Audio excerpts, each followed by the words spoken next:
तो हम जानते हैं कि कुछ विदेशी मीडिया हाउस और कुछ भारतीय मीडिया हाउस भी हमेशा ही इंडिजिनस टेक्नोलॉजी को कंडेम करते रहते हैं। उनके बारे में प्रोपोगेंडा करना उनकी आदत सी बन चुका है। यानी जो भी हथियार हम लोग स्वदेशी लेवल पर तैयार करते हैं हमारी फोर्सेस के लिए, उन्हें इस्तेमाल न करने के लिए एक प्रोपोगेंडा रचा जाता है। इसी का शिकार रिसेंटली DRDO द्वारा तैयार किया गया एक मिसाइल डिफेंस सिस्टम भी बना और इसको लेकर भी कुछ इस तरह की उटपटांग कवरेज की गई।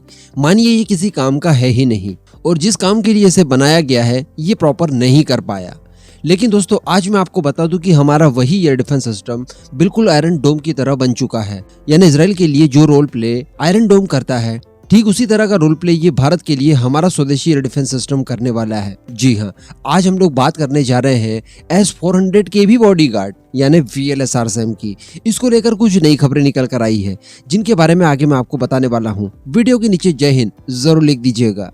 तो यार कुछ ही समय पहले की बात है जब भारत की तरफ से VLSRSAM के नेवल वेरिएंट का परीक्षण किया गया था और मैंने आपको एक डिटेल में वीडियो बनाकर दिया भी था कि किस तरह से ये पुरानी बराक 8 मिसाइल डिफेंस सिस्टम की तुलना में सुपीरियर है और बराक 1 को हम लोग पूरी तरह से रिप्लेस कर देंगे VLSRSAM के जरिए। यानी नौसेना अभी बड़े पैमाने पर बराक 8 का इस्तेमाल करती है, लेकिन इन फ्यूचर उन्हें रिटायर करके हम लोग हमारे स्वदेशी VLSRSAM का इस्तेमाल करेंगे। लेकिन इसको लेकर कई मीडिया हाउसेज ने इस तरह की खबरें छापी कि इसमें तो हमारी फोर्सेज इंटरेस्टेड है ही नहीं, ये अपने टारगेट को ट्रैक ही नहीं कर पाया और जमाने भर के प्रोपोगेंडा इसको लेकर छापे गए और बताया जा रहा था कि इसमें अभी और भी डिले हो जाएगा क्योंकि जो फेलियर्स आए हैं उन्हें पहले शॉर्ट आउट करना पड़ेगा, उसके बाद फिर से इसके ट्रायल शुरू होंगे और इसे इंडक होने में काफी समय लग जाएगा। लेकिन मैंने आपको तभी बोल दिया था कि इस तरह की कोई बात है ही नहीं और ये मिसाइल डिफेंस सिस्टम पूरी तरह से एक्यूरेट है। इसे जिस काम के लिए बनाया गया है ये उस काम को बखूबी करने में सक्षम है। हम सभी जानते हैं कि VLSRSAM एक वेरी शॉर्ट रेंज में surface to air missile defence system है जिसके अंदर मिसाइल के तौर पर अस्त्रा मार्क 1 मिसाइल का इस्तेमाल किया जाता है जो कि हमें 40 से 50 किलोमीटर की सुरक्षा कवरेज प्रदान करता है। यानी हमारा VLSRSAM 40 से लेकर 50 किलोमीटर रेंज तक दुश्मन के किसी भी एरियल टारगेट को मारकर गिरा सकता है। ये कैपेबिलिटी उसके अंदर है। अब इसके हम लोग कई सारे ट्रायल ले चुके हैं, सभी ट्रायल्स में ये 100% सफल साबित हुआ है। इसलिए बताया जा रहा है कि अब DRDO ने इसके लिए एक नया लॉन्चर बनाया है और ये लॉन्चर होगा ट्रक माउंटेड। यानी इस लॉन्चर को स्पेशली भारतीय वायुसेना के लिए डिजाइन किया गया है। एक छोटे से ट्रक पर आप इसे इंटीग्रेट कर दीजिए, ये मोबाइल होगा, जहां चाहिए आपको वहां पर आप इसे बड़ी आसानी से ले जा सकेंगे। इससे मूव करना काफी ज्यादा आसान होगा। उसके बाद बताया जा रहा है कि ये हमारी जो एयर डिफेंस सिस्टम की लेयर्स है उसमें आकाश एयर डिफेंस सिस्टम के साथ मिलकर फिर काम करने वाला है। यानी आकाश एयर डिफेंस सिस्टम के ठीक बाद इसी का डिप्लॉयमेंट किया जाना है, उसके साथ कोऑर्डिनेट करके फिर ये भारत को सुरक्षा कवरेज प्रदान करने वाला है।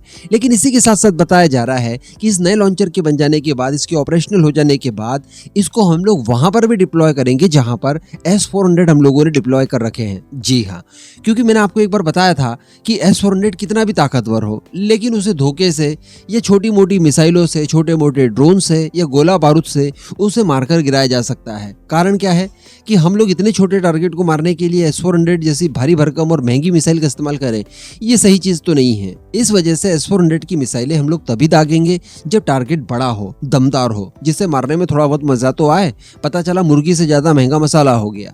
तो इस वजह से S-400 जहां जहां तैनात है उसके बॉडीगार्ड के तौर पर हम लोग VLSRSAM को तैनात करने वाले हैं ताकि जो छोटे मोटे इस तरह के घटिया टाइप के टारगेट होंगे जो कि S-400 को नुकसान पहुंचाने के इरादे से दागे गए होंगे, उन्हें न्यूट्रलाइज करने के लिए इसका इस्तेमाल किया जा सके। वैसे ये भी अपने आप में बहुत महंगा है क्योंकि अस्त्रा मार्क 1 मिसाइल, एक मिसाइल की कीमत 8 करोड़ रुपए है। तो डिफेंस के क्षेत्र में आप जानते हैं कि कोई भी इक्विपमेंट सस्ता तो नहीं होता, लेकिन अगर कंपेयर किया जाए इसे S-400 की मिसाइलों से तो डेफिनेटली ये काफी ज्यादा सस्ता है। तो इसी तरह से सस्ते टारगेट्स के लिए हम लोग ये बहुत ज्यादा इफेक्टिव लेकिन देसी और सस्ता इस एयर डिफेंस सिस्टम का इस्तेमाल करने वाले हैं। अब अगर दुश्मन धोखे से किसी तरह का एम्यूनेशन दागता है S-400 जहां पर डिप्लॉय है वहां पर, या फिर किसी तरह का ड्रोन वगैरह भेजता है, किसी तरह के रॉकेट सिस्टम होते हैं अनगाइडेड वगैरह टाइप के, तो इन सभी को हवा में न्यूट्रलाइज करने की पूरी जिम्मेदारी होगी VLSRSAM की। वहां पर S-400 को एक्टिव करने की कोई जरूरत नहीं पड़ेगी और इस तरह के सभी टारगेट्स को ये न्यूट्रलाइज करने में पूरी तरह से सक्षम भी होगा।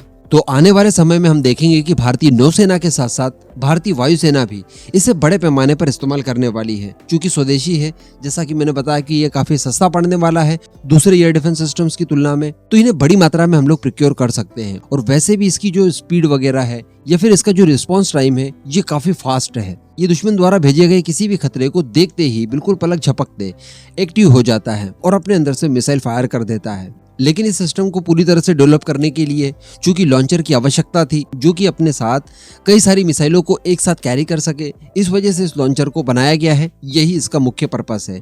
उसके बाद ये ऑपरेशनल करने के लिए पूरी तरह से तैयार होगा। अब इस पूरे मुद्दे पर आपका क्या मानना है, नीचे कमेंट करके जरूर बताइएगा।